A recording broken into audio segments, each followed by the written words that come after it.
নাগরিক হিসেবে বাংলাদেশের নাগরিকদের এখানে একটা ট্রিটমেন্ট করা হতো। এবং আপনারা অনেক সময় বলা হতো যে বাংলাদেশকে দখল করে নিয়েছে ভারত, যদি দখলও করে নিত তাহলে তো আমরা ভারতীয় নাগরিক যারা তাদের থেকেও কম মর্যাদা আমরা তো ভোগ করেছি, অতএব তার চাইতেও নিকৃষ্ট অবস্থার আমরা ছিলাম। তো সেই জায়গায় যদি আমরা সেই জায়গার থেকে আমরা মুক্তি পেয়েছি, কিন্তু আমরা সেই জায়গায় আর ফেরত যেতে চাই না। যদি আবারও অতীত স্বৈরাচার ফ্যাসিবাদ তারা যদি আবারও ফেরত আসে, আপনারা অনেকেই লক্ষ্য করে থাকবেন যে 2-3 দিন আগে খুনি শেখ হাসিনার দুর্নীতিবাজ পুত্র সজীব ওয়াজেদ জয় আমেরিকায় বসে একটা ইন্টারভিউ দিয়েছে এবং পুরো সময়টাতে যে গণহত্যা সংগঠিত করা হয়েছিল পুরো বিষয়টা অস্বীকার করে যাচ্ছিল, ডিনায়ালে ছিল। অতএব এদের তো কোনো ধরনের অনুশোচনা নাই, তারা কোনো বিষয়ে অনুতপ্ত নয়। এদিকে যেমন এটা রয়েছে, অপরদিকে আমাদের যারা প্রতিপক্ষ তারাও তাদের ব্যাপারে আর কি বলবো, আমরা তো তাদেরকে যেটা আমাদের দলের চেয়ারম্যান বলেছেন, আমরা তো 71 সালে, আমি জন্ম হয় নাই কিন্তু ইতিহাস তো পড়েছি, আপনারা অনেকেই দেখেছেন, 71-এই তাদেরকে দেখা হয়ে গিয়েছে, তাদেরকে আর নতুন করে দেখার দরকার নাই।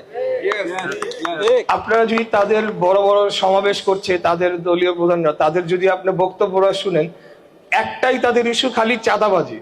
আর কি কোনো সমস্যা বাংলাদেশে নাই? বাংলাদেশের শিক্ষা খাত নিয়ে তাদের পরিকল্পনা কি, স্বাস্থ্য খাত নিয়ে তাদের পরিকল্পনা কি, নগর নিয়ে তাদের পরিকল্পনা কি, দুর্নীতিমুক্ত করার জন্য দেশকে কি করবে?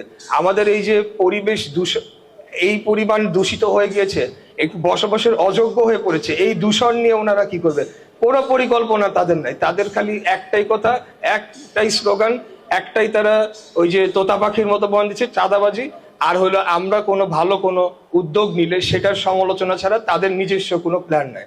আমরা হেলথ কার্ডের কথা বলেছি, আমরা ফার্মার্স কার্ডের কথা বলেছি, আমরা ফ্যামিলি কার্ডের কথা বলেছি, এবং যারা গ্র্যাজুয়েটরা হবেন তাদেরকে একটা ভাতা দেওয়া হবে, যাতে যতদিন না পর্যন্ত তারা কর্মসংস্থান হচ্ছে তাদের যাতে ট্রান্সপোর্টেশন বা চাকরি খুঁজতে গেলেও তো এদিক ওদিক যাওয়া লাগে, একটা খরচের বিষয় থাকে, সেটা যাতে তাদেরকে দেওয়া হয় সেটার কথা বলেছি।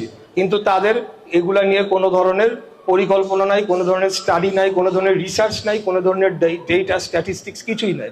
তারা খালি ওই একটাই বুলি বলতে পারে যে চাঁদাবাজি, আরেকটা হলো গিয়া এই আমাদের কোনো ভালো উদ্যোগ থাকলে সেটার সমালোচনা করা। এদের রাষ্ট্র পরিচালনার বিন্দুমাত্র কোনো ধারণা